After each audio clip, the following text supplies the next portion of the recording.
There's been a lot of debate around FBI Director Christopher Wray. He is reportedly contemplating whether or not to resign. Now, this is because Donald Trump wants to replace Wray, who is 7 years into a 10-year term with Kash Patel.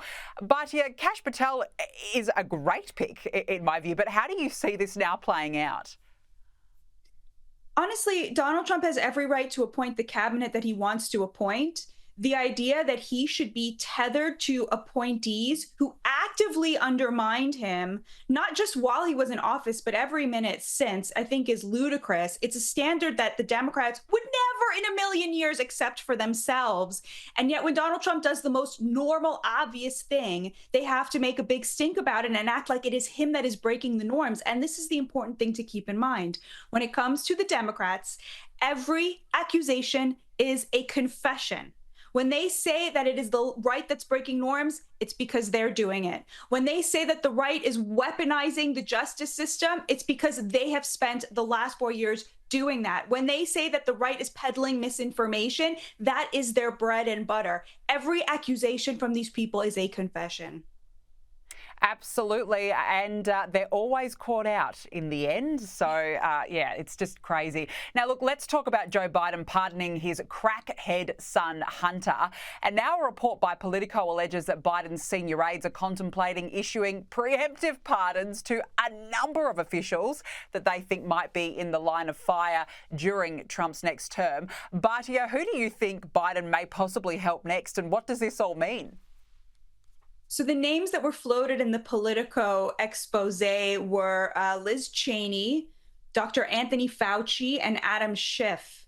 And what this really says is that the Democrats believe that these people and others have committed crimes or things that are plausibly interpreted as crimes, and that they think that these crimes should not be investigated. Indeed, it is to admit on their part that they believe that people on their side may have done things wrong, but that they would never, ever indict them for them, and that they're going to preemptively make it impossible for the rule of law to catch up with these people because they are on the Democrats' side. It is effectively to say that they do not believe that the rule of law applies to them. Their side is above the law. That's what a preemptive pardon is.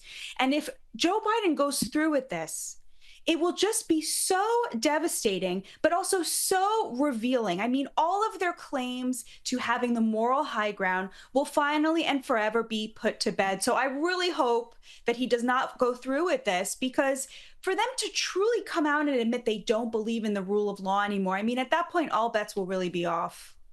Yeah, it's certainly. Look, I wouldn't put it past the Democrats or Joe Biden, let's be honest. Now, before we let you go, this is a fascinating new report which looked at company statements, annual reports and other documents from every Fortune 500 company, and it found that virtually all of them have maintained their commitments to DEI, diversity, equity and inclusion. But yeah, here we go again. Everyone gets a go in these woke companies. It's so amazing. The United States has undergone a political realignment to where the wealthy are now on the side of the wokes. So, something like 75% of hedge fund donations that went to political parties this year went to Democrats. 95% of donations from the top three professional managerial companies went to Democrats. 75% of Silicon Valley donations went to Democrats. 65% of Americans who make more than $500,000 a year now live in Democrat-controlled areas. And so the rich are now the liberals and the wokes, and the working class, meanwhile, working class Black men, working class Hispanic men, working class men and women of all races are now in the Trump camp, in the MAGA movement. And that realignment you're going to keep seeing over and over and over in things like this, where very wealthy people love DEI, they love woke, they love all of this stuff because it lets them feel like they are the good guys when actually they are the rich guys, and their interests are very much at odds with those of the working class. All the time. Batya Ungar-Sargon, I love your analysis. Thank you very much for joining me. My pleasure. Thank you so much for having me.